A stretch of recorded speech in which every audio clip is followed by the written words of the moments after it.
নমস্কার নমস্কার দর্শক বন্ধুরা, সুস্বাগতম। আপনারা সবাই ভালো আছেন তো? আর আমরাও ভালো আছি। আপনাদের সবাইকে জানাই রোদ বৃষ্টির সুপ্রভাত। কারণ এই আষাঢ় মাস চলে গিয়ে শ্রাবণ মাস পড়ে গেছে। শুধু দেখুন আবহাওয়াটা এমন যে রোদ বৃষ্টির খেলা চলছে, কখনো রোদ উঠছে, কখনো আবার কিছুক্ষণ পর বৃষ্টি হচ্ছে। এই দেখুন সকালবেলা কিছুক্ষণ আগে বৃষ্টি হয়ে গেছে, আবার দেখুন রোদের দেখা দিয়ে দিয়েছে কীরকম।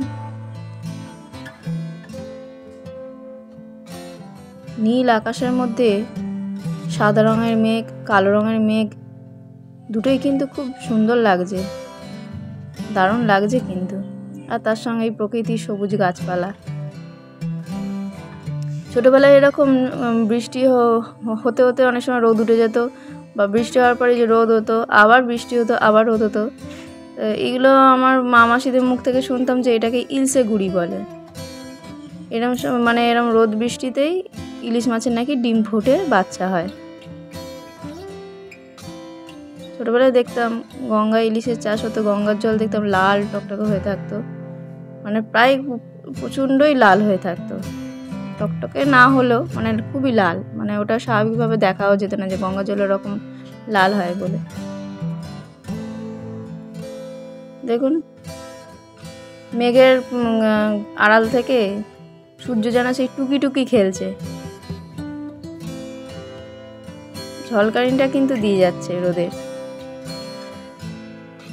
তবে এত বৃষ্টি হচ্ছে, মানে গরমকালের তুলনায় তো বৃষ্টিটা তো যা গরম পড়েছিল, বৃষ্টিটা হচ্ছে কিন্তু গরমটা গরমই রয়েছে, কিন্তু একটা গুমোট ভাব কিন্তু রয়েছেই।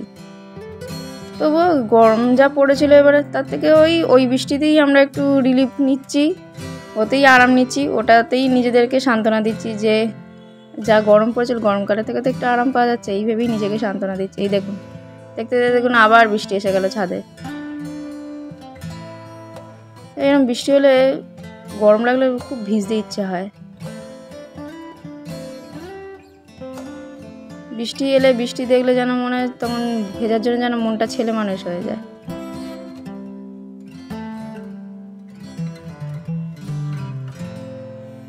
ছোটোবেলায় শুনতাম এই বৃষ্টিতে ভিজলে নাকি ঘামাচি ঠামাচি হলে সেরে যায়। দেখুন আমি একটু ভিজলাম, কিন্তু বেশি আবার ভয় ভিজতেও পাচ্ছি না, যদি জ্বর সর্দি হয়ে যায়, ওই একটাই তো ভয় বৃষ্টিতে ভিজলে। তবু দেখুন একটু ভিজে নিলাম, চোখ বুজে একটু উপভোগ করার চেষ্টা করলাম, কিন্তু আর বেশিক্ষণ থাকলাম না, চলুন নিচে যাই। এই দেখুন বৃষ্টি হচ্ছে, আমি বসে বসে একটু বৃষ্টিটাকে উপভোগ করছি।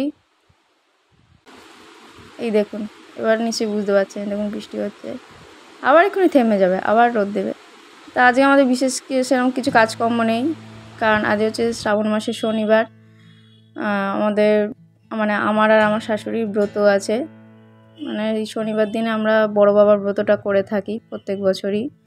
আমি বিয়ের আগে কোনোদিন বারব্রত কোনোদিনই কিছু করিনি, বারব্রত বা উপোস আমি কোনোদিনই করিনি। আমার মায়ের একটাই কথা ছিল, যখন বিয়ে হয়ে শ্বশুরবাড়ি যাবি তখন সেখানে নিয়ম অনুযায়ী যা বারব্রত থাকবে, নিজের শরীর যদি সাথ দেয়, নিজের যদি ইচ্ছে থাকে মন থেকে করবি। আমি সেটাই মেনে এসেছি। বিয়ের পরেও যে খুব বেশি বারব্রত করি তাও নয়, আমি খুব বেশি বারব্রত করি না, আমার শাশুড়ি বেশি করে। আমার শাশুড়ি কোনোদিন জোরও করে না যে এই বারব্রতটা তোমায় করতেই হবে, এটা করো, নাহলে চলবে না। দেখুন আমি রেডিও হয়ে গেছি, কারণ একটু পরেই পুজো দিতে যাব। আর বড় ঠাকুরের পুজো আমরা সকালবেলা দিই না, অ্যাকচুয়ালি নিয়ম হচ্ছে বড় ঠাকুরের পুজোর নিয়ম তো হচ্ছে সূর্য ডোবার আগে, কিন্তু আমাকে আবার ডিউটিও যেতে হবে, তাই আমি মালিককে বলেছি যে 5টা থেকে 5:30টার মধ্যে আমি ডিউটি এসে যাব। তো সেই জন্য একটু এই 3:30 পৌনে 4টেই বেরিয়ে যেতে হচ্ছে। বাড়ির সামনেই মন্দির। মা এদিকে দেখুন পুজোর জোগাড় করছে, সিন্নি প্রায় মায়ের মাখা হয়ে গেছে, আটা, কাঁচা দুধ, একটু উপর দিয়ে কর্পূর ছড়িয়ে দিয়েছে, কাজু কিশমিশ, কলা, সিন্নিতে যা যা লাগে আর কি, মধু, ঘি। মাই প্রত্যেকবারই সিন্নিটা মাখাই, আটার সিন্নিটা খেতে দারুণ লাগে, ময়দা সিন্নি খুব একটা আমার ভালো লাগে না, আর আমাদের হয়ও না। আটার সিন্নিটাই ভীষণ ভালো লাগে, আর আটার সিন্নিটাই দেওয়ার নিয়ম ঠাকুরকে। মাই প্রত্যেকবার এই সিন্নিটা মাখে, বাড়ির বড় আছে যখন।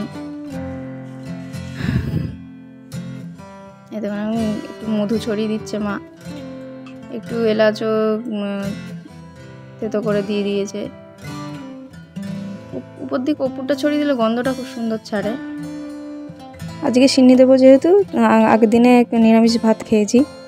আর সূর্য ডোবার আগে 5টা সাড়ে 5টায় পুজো দিতে যেতে পারতাম যদি ডিউটি না থাকতো, কিন্তু ডিউটি যাওয়ারও তো ব্যাপার থাকে, আপনারা সবাই জানেন। তো সেই জন্যে বলে এসেছি মালিককে, মালিক সেটাই মানে অ্যালাউ করেছে। আর ওখানে ফোন নিয়ে যাব না।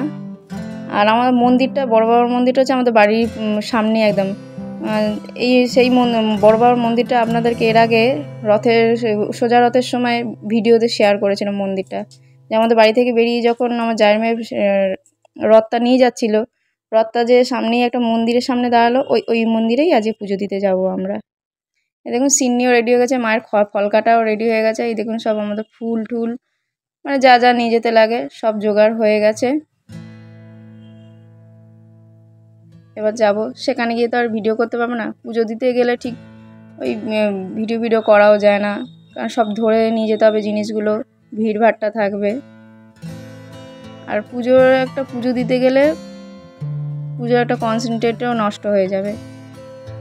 এক মনে তো পুজো করতে হয়, বড় ঠাকুরের পুজো। আপনারা অনেকেই নিশ্চয়ই ব্রতটা করেন, জানেন। আমি এক বালতি জল নিয়ে গিয়ে নিচেই তুলসী তলায় রাখবো, কারণ সিন্নি পুজো দিয়েছে, সিন্নি খাওয়ার পর বাসনগুলো ধুয়েই তবে উপরে আনতে পারবো। শনি বাবার প্রসাদ ঘরের ভেতরে আনা যায় না, ঢোকানো যায় না, বাইরেই খেয়ে গা কাপড় ধুয়ে তবেই আমরা ভেতরে ঢুকতে পারবো ঘরে। তো বন্ধুরা, ভিডিওটা এখানেই শেষ করছি। ভিডিওটি ভালো লাগলে লাইক, কমেন্ট, শেয়ার, সাবস্ক্রাইব করবেন। Thank you.